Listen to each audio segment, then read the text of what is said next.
విజయవాడ కనకదుర్గమ్మ ఆలయంలో విద్యుత్ సరఫరా వివాదానికి పరిష్కారం చూపే ప్రయత్నాలు జరుగుతున్నాయి. విద్యుత్ దేవాదాయ శాఖల మంత్రులు జనవరి 6-7 తేదీల్లో సమావేశం కానున్నారు. పెండింగ్ బిల్లులు, సోలార్ విద్యుత్ నెట్ మీటరింగ్ వివాదంపై ఓ నిర్ణయానికి రానున్నారు.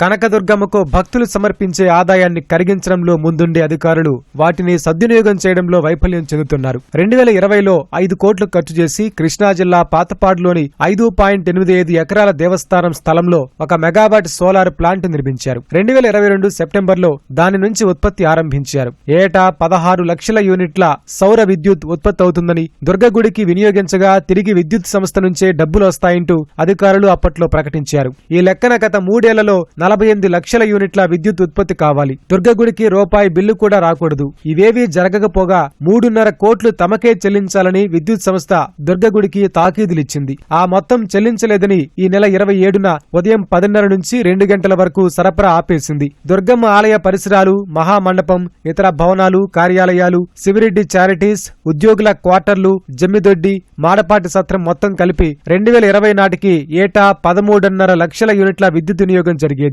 ఏపీసీపీడీసీఎల్ కు 82 లక్షల వరకు బిల్లులు చెల్లించేవాళ్లు. 5 కోట్లతో సౌర విద్యుత్ ప్లాంట్ పెడితే 6 ఏళ్లలో ఆ ఖర్చు వెనక్కి వచ్చేస్తుందని, ఆ తర్వాత 20 ఏళ్లు అసలు బిల్లే చెల్లించక్కర్లేదని లెక్కలు వేశారు. ఏటా ఉత్పత్తి అయ్యే 16 లక్షల యూనిట్ల సౌర విద్యుత్లో దుర్గగుడికి 13.5 లక్షల యూనిట్లు వాడుకుంటే మిగతా 2.5 లక్షల యూనిట్లకు విద్యుత్ శాఖే 13,70,000 రూపాయలను దేవస్థానానికి చెల్లిస్తుందని చెప్పారు. కానీ ప్లాంట్ నుంచి ఎంత విద్యుత్ ఉత్పత్తి అవుతుందో ఇప్పటికీ దుర్గగుడి అధికారులకు స్పష్టత లేదు. అప్పటి ఈవోలు, అధికారులు ఇప్పుడు లేరు. ఈ సమస్యకు వీలైనంత త్వరగా ముగింపు పలకాలన్న సీఎం ఆదేశాలతో విద్యుత్ శాఖ, దుర్గగుడి అధికారులు చర్చించారు. దానికి కొనసాగింపుగా విద్యుత్ శాఖ మంత్రి గొట్టిపాటి రవికుమార్ వద్ద కూడా భేటీ జరిగింది.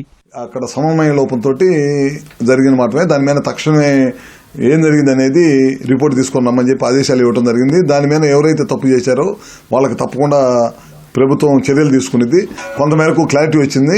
మళ్ళీ 6-7 తారీఖులో ఆనమ రామనారాయణ రెడ్డి గారు, నేను, దేవాదాయకు సంబంధించిన అధికారులు కానీ, అదేవిధంగా డిస్కమ్ సంబంధించిన ఎల్సిటీ సంబంధించిన అధికారులు కూర్చొని ఇబ్బంది లేకుండా చేస్తాం. సౌర విద్యుత్ నెట్ మీటరింగ్ విషయాల్లో 2 శాఖల అధికారుల విరుద్ధ వాదనలపై మంత్రుల సమావేశంలో తగిన పరిష్కారం లభించే వీలుంది.